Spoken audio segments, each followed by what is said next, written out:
ए सांग ना ग काय झालं. किती आधार असतो ना मैत्रिणीच्या या प्रश्नात. आपल्या आयुष्यात आलेल्या आपल्या मैत्रिणी या खरं तर उगाचच आपल्या आयुष्यात आलेल्या नसतात. काहीतरी ऋणानुबंध असतात, काही संचित असतं आणि या आपल्या आयुष्यात आलेल्या असतात.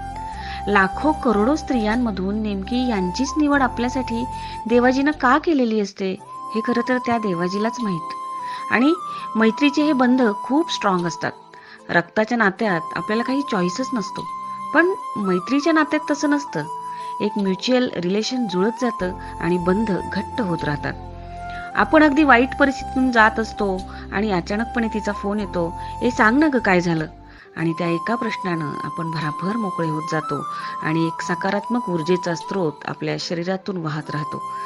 पैशांनी श्रीमंत होणं फार सोपं असतं हो, पण अशा मैत्रीच्या धाग्यांचा उबदार स्वेटर मिळवणं फार आणि फार अवघड असतं. आणि म्हणूनच मला हा प्रश्न खूप आवडतो. "ए सांग ना ग काय झालं?"